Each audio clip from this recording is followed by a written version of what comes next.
All right, Jacob, as far as this Carroll team goes, you guys had a lot of success last year. Obviously, Kyle's graduated. You graduated some talented guys in the post as well in terms of Kellum. But what do you think about this team? What are going to be some of the biggest keys for Carroll to continue the type of success we've seen out there for the Chargers?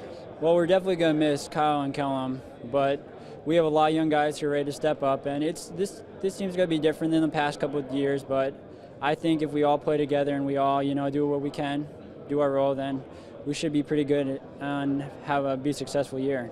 Well, last year, the first go-round of the SAC for Carroll. So what do you take away from that experience that can make you better as a team, as a player, as a program this time around? Well, being in it the first time last year, we've seen all those teams before because we played them, but just not a conference. But it means some more when you have a conference behind it, just because you're playing for something other than just playing another game. So it helped us because with the speed and athleticism, it showed us something that we don't always see. So I think it helped us, and it should continue to help us. When you take a look at the leaders for this team, yourself and Arias are guys that have been successful on Friday night, on Saturday nights, playing in the SAC. So how important is it for you guys to kind of take control of this team and show the guys the way of what continues to be a successful program at Carroll? It's huge, because they're going to be looking up to us. We're the ones that we've been through the ropes before and we know what to do. So just telling them what to expect and what's going to happen, and just help them out any way they can, and it should be a fun year. Okay. Coach, obviously Carroll had a lot of success last season. Mallers graduates, but you bring a lot of talent back. Talk a little bit about what we're going to see from the Carroll Chargers in 2016, 2017. I think we're going to see a team that's probably a little bit more athletic maybe than we were last year. I think we have a couple more shooters, so I think we're going to be able to spread the floor out more so. We have Jared Hofer's really improved. He's going to give us an inside force at 6'9". That's going to help our shooters out. If we can get to him the ball and he can score inside, it's going to make them maybe double team on him. I think we're going to be deep.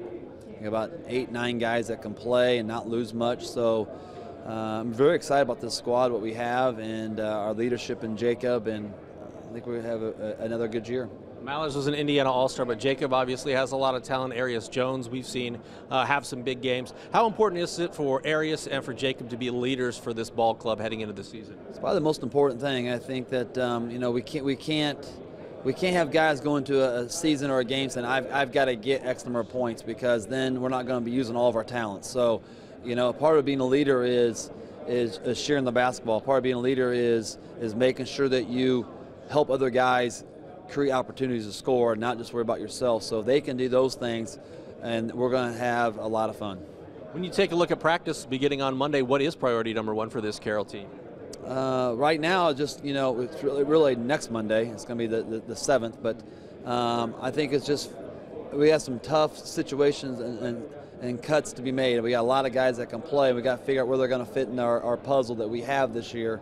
That's going to be the toughest thing to start out the year. Then we're going to figure out exactly what style we can play with what we have, and get guys to understand what we got to do to be successful, and then they got to buy into it. Once they do that, then we'll start playing. I appreciate it. Thank you.